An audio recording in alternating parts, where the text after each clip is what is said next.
any number of buyers, which suits for the um, media industry or any media organization.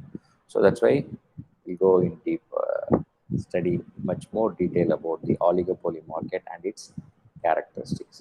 So after completion of this session, you learn about the oligopoly market definition to be learning and the characteristics and concepts of oligopoly market.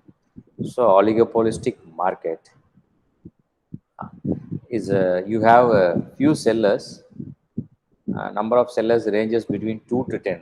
That's what 2 to 10, where you can count it in your fingers. So that's it's a few sellers. And however, there is no any restriction on the number of buyers. You may have any number of buyers. So again, so this is again a case where you are decreasing in the number of sellers. That is the imperfect competition.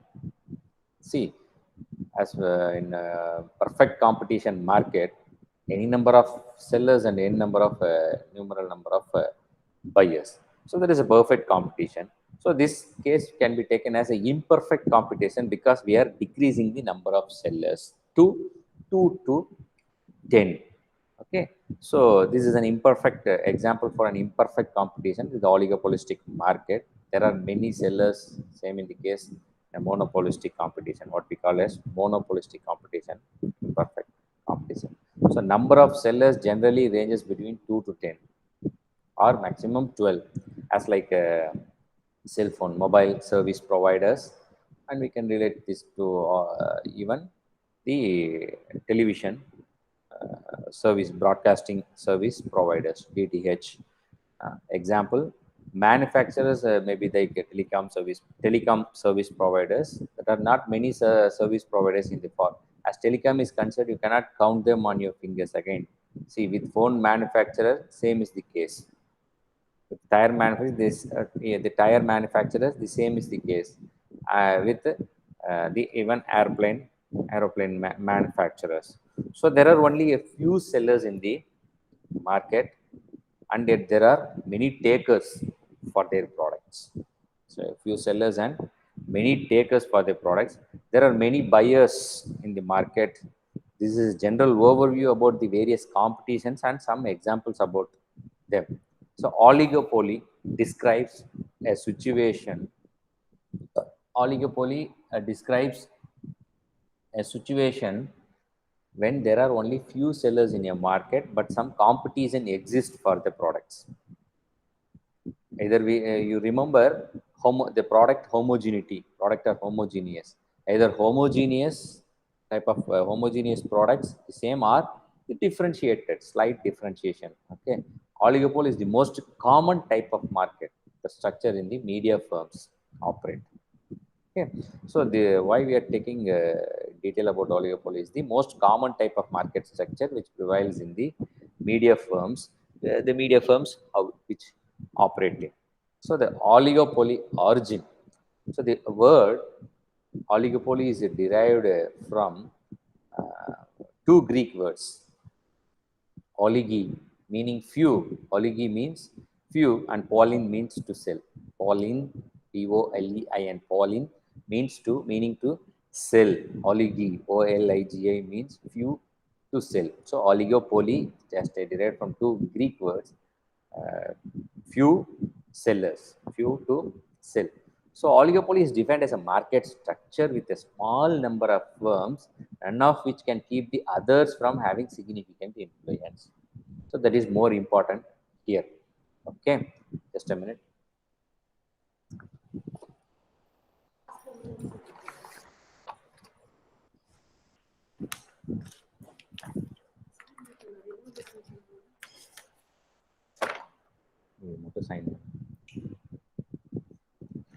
Okay, so the word is derived from Greek words, as I mentioned. No, oligi means few and Pauline means to sell. Few sellers in the market. So oligopoly is defined as a market structure with a small number of firms, none of which can keep others from having significant influence. So that is more important. So an oligopoly market situation is also called competition among the few. Still, we are taking this case an imperfect competition, but still this market situation is also called competition among the few. So an oligopoly is an industry which is dominated by a few firms. So in this market, there are few firms which sell homogeneous or differentiated products. Homogeneous or differentiated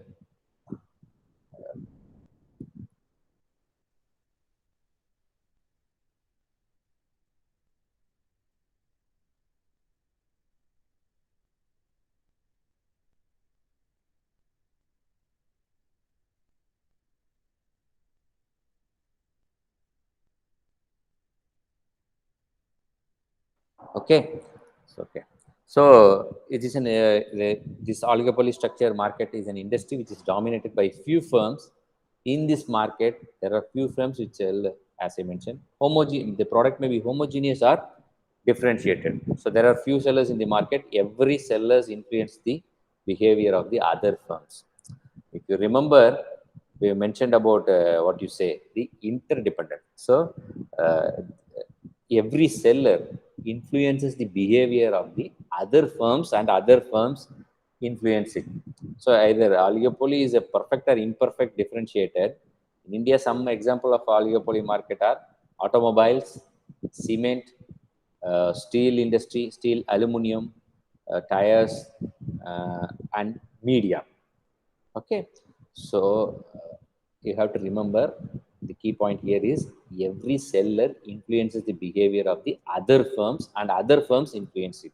So that's what we call it as interdependence of the characteristics in the oligopoly market. Now, with this definition and understanding the oligopoly meaning and understanding the oligopoly definition, we move on to see further detail about the characteristics of oligopoly market. So now that oligopoly definition is clear, it's time to look at the characteristics of oligopoly. Few firms, as I said, no, ranges between 2 to 10. Under oligopoly, there are few large firms, although the exact number of firms is undefined. This is the number that is undefined. There is a severe competition since each firm produces a significant portion of the total output. If you see the media industry, so each firm produces a significant portion of the total output where the consumers are the what we call it as customers in a general market. We hear the viewers, television audience or television viewers. So few firms ranges between 2 to 10. It's not an undefined. The number of firms is undefined, but there is a severe competition which to produces a significant portion of the total output. The second one is barriers to entry.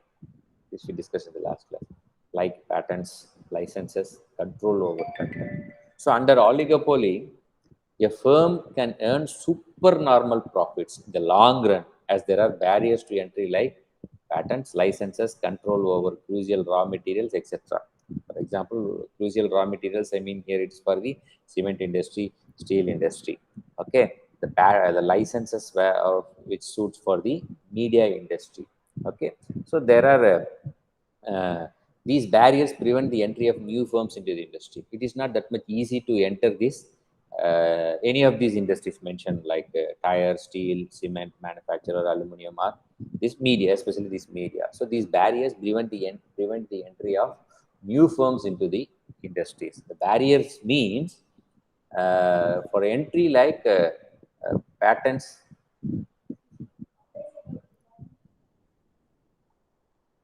So the barriers like mean here is there are many formalities like you have to take a license and the control for the production of your the product, control over crucial raw materials. So these barriers prevent the entry of new firms into the industry, and in under oligopoly structure a firm can earn supernormal profits in the long run. So that is also a notable point here. They can earn a supernormal profit. So what we are going to see the scope of these previous classes and the upcoming forthcoming classes under this second unit is the media economics, the price and output determination. So we have to parallelly consider the price and cost, profit, everything also, because we are not only learning the characteristics, how it operates and how it influences the price. So under this oligopoly market, because of these restriction and barriers to entry, like all these checkpoints, any a firm can earn a supernormal profit also in the long run, and it's a non-price competition market. So due to the fear of price wars, so firms try to, you can what you say, you can imagine or you can consider any of the media for a DTH providers, and you apply all these discussions, the presentations with that. Firms try to avoid price competition due to the fear of price wars in oligopoly. So, and hence they depend on non-price methods. You see, they can't increase the price. So this is here, it's a price war competition market. So how then, how to compete in the industry? So to avoid this price competition, because of this price wars in this oligopoly market, they depend on non-price methods. What is non-price methods? The price competition, maybe you can increase the price or decrease the price. That will definitely will land up you in what you say, not going to give any profit, or that will definitely influence, impact the other markets. So the non-price method of competition is giving advertising, after sales service, warranties. Okay, so that way they can earn. Okay, and also they can, so this ensures that firms can influence demand and build brand recognition. So they advertise with some other product. So this ensures that firms influence the demand, and that ensures the demand of the particular firm and the product, and which builds the brand recognition. So the key points in the non-price methods are advertising and after sales services, giving, providing warranties, or for example in DTH, extending the validity. For instance, if it is for a 28 days, no, then they will extend it for the 32. They are not giving it for a monthly plan. For example, if you recharge your any subscription for 10 months back, then it will be extended for 12, 2 more months they will give. So, okay, this like type of warranties and advertising, through advertising. So, if you buy this, you will get this as an offer. If you buy this BSNL connection, you will get Amazon Prime or some other Woot or some other OTT, for instance, I am mentioning here. So this is a non-price methods where any firm can take it. The firms depend on the non-price methods like advertising, after sales service. That's why the characters of oligopoly is a non-price competition, because of the price fear, fear of the price wars. And the fourth point is the interdependence. Interdependence, since few firms hold a significant share in the total output. As I said, under oligopoly, few firms hold a significant share in the total output of the industry. So the total output of the industry, media industry or any industry, is taken from the only few firms. Okay, each firm is affected by the price and output decision of their rival firms.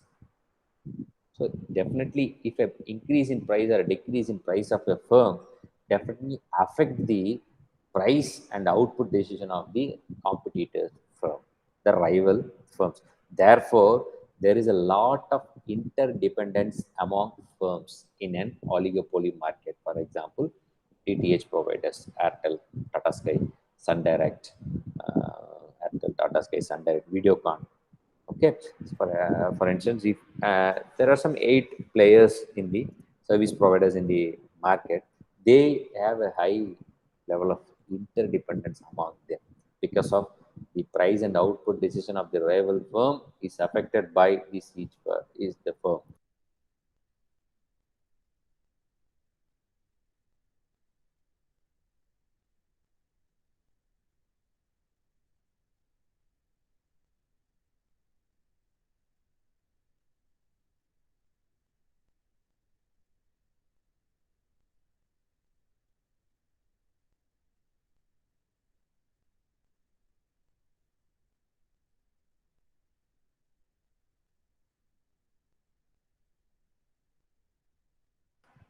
So sorry. Okay, so as I said, no, the rival firm's price is more important. So that is why this type of market, lot of interdependence will be there.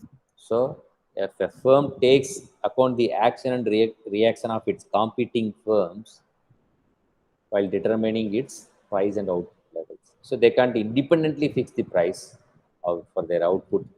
Okay, they can't determine their price. They will always consider, always depend on the rival firms' competition and output levels and the nature of the product. So under oligopoly, uh, under oligopoly, the nature of the product are either homogeneous or differentiated. So it, for example, if you take a cement industry, cement, the product is homogeneous, but there will be if there are some slight differentiated products out there, strong, fast-setting cement, there will be a slight differentiation, but either the product may be homogeneous or differentiated product in this nature of this oligopoly market. Selling costs. So if you want to consider the selling costs in this oligopoly market, no, selling costs are highly important for competing. Since since firms try to avoid this price competition and there is a huge interdependence among firms, selling costs are highly important for competing against rival firms for a larger market share. So even though there are many factors, many elements that plays a major role in branding your product or product in the market, like non-price competition methods like advertising, warranties, and thing. But the primary factor that decides important for competition is the selling cost. Since we are interdependent among the firms, the selling cost matter. So the selling costs are highly important for competing against the rival firms for a larger market share. So they're unique. There no unique pattern of pricing behavior. You see, seventh characteristics. No, firms can compete or collude with other firms. So there are no unique pattern of pricing behaviors. Under oligopoly firms, no, firms want to act independently and earn maximum profits on one hand and cooperate with rivals to remove uncertainty on the other hand. For example, I will tell you. Depending on their motives, situations, and in real life can vary, making predicting the pattern of pricing behavior among firms is impossible. The firms can compete or collude with other firms, which can lead to different pricing situations.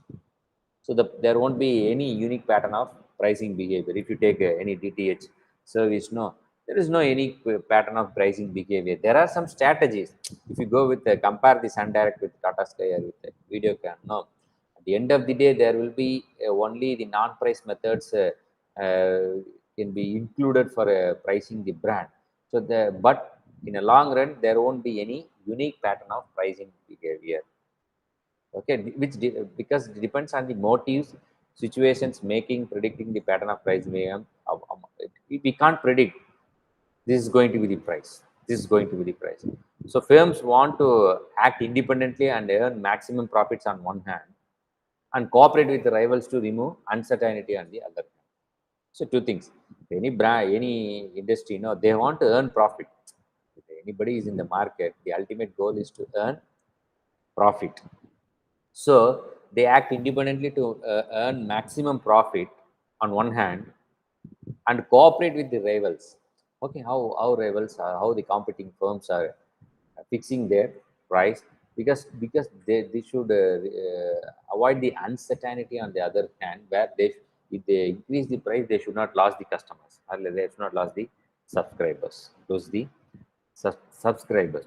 So in this sense, the firms can compete or collude with other firms, which can lead to different pricing situations. That is why they price behavior and the price changes very often. So there is no unique pattern of pricing behavior. So the last characteristics of all of this indeterminateness of the demand curve. So the demand curve we will see later. the detail about the demand curve. So unlike the other market structures, no, interdependence among rivals is the indeterminateness of the demand curve. We'll see what is the demand curve in the next class. Unlike other market structures, under oligopoly, it is not possible to determine the demand curve of a film. So don't worry about the demand curve now. We'll discuss about the demand curve in the next class in detail. So this is because on one hand, there is a huge interdependence among rivals, and on the other hand, there is uncertainty regarding the reaction of the rivals. We don't know how the reaction of the rivals are, the competing firms. So the rivals can react in different ways when a firm changes its price, and that makes the demand curve indeterminate. So to tell very initially, as a demand curve is a supply demand. So here a demand curve is, on one hand, there is a huge dependence, interdependence on among rivals, and on the other hand, there is uncertainty regarding the reaction of the rivals. So the rivals can react in different ways. So when a firm changes its price, and that makes the demand curve indeterminate. So indeterminate of the demand curve is like, we'll see the demand curve in detail in a separate class. So firms behavior under oligopoly, how a firm behaves under an oligopoly market. So based on the objectives of the firms, predetermined objective, to achieve the predetermined objective is the goal of any marketing or management of any industry. So based on the objectives of the firms, the magnitude of barriers to entry and the nature of government regulation, there are different possible outcomes in the relation of a firm's behavior. So it depends on the nature of the government regulation or the magnitude of the barriers to entry, getting licenses, getting permission to import the raw materials. So there are different possible outcomes that may influence the relation to a firm's behavior under this oligopoly market. Stable prices, price wars, and collusion for higher prices. So oligopoly can be either be collusive or non-collusive market. Collusive oligopoly is a market situation where the firms cooperate with each other in determining price or output, or both. They will cooperate with each other. A non-collusive oligopoly refers to a market situation where the firms compete with each other rather than cooperate. So competition, compete with each other.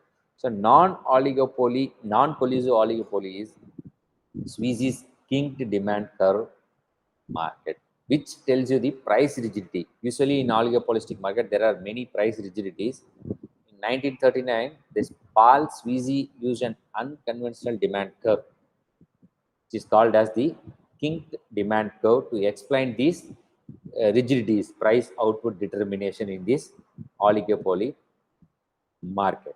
Okay, so that's, it's a non-collusive.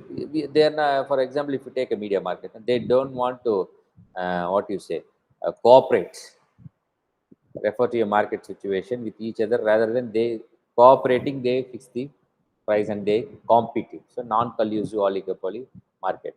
So kinked demand curve, I will give a just brief introduction. We'll see detail in the next class. It's assumed that firms behave in twofold manner in reaction to a price change by its competitor or rival firm. In simple words, firms follow price cuts by a rival company but not price increases. For example, as a huge interdependence, no, if a rival firm or the competitive firm decreases, cuts the price, it's the firms follow that, but not price increases. So if a seller increases the price of his products, no, his rival do not follow the price increase. So therefore, the market share of the firm reduces significantly as a result of the price rise. So if you raise the power, if you rise the price, definitely market share of the firm reduces significantly. So on the other hand, if a seller reduces the price of his product, then the rivals also reduce their price to bring it at par with the price of the reduction to the firm. See the cement industry. So this ensures that they prevent their market share from falling.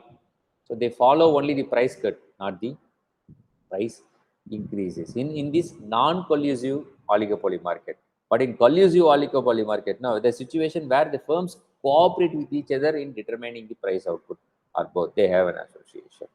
So once the rival react, the firm lowering the price first cannot gain from the price cut.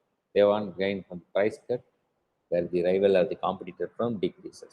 So since this oligopoly structure of market more suitable to the media market, media industry, so that's why we are discussing more detail about this oligopoly market. I think now you're clear with the oligopolistic definition: few sellers, many takers, many buyers. The meaning and the definition and the various characteristics of oligopoly market in detail. That's it for today. We'll see kinked demand curve in the next class.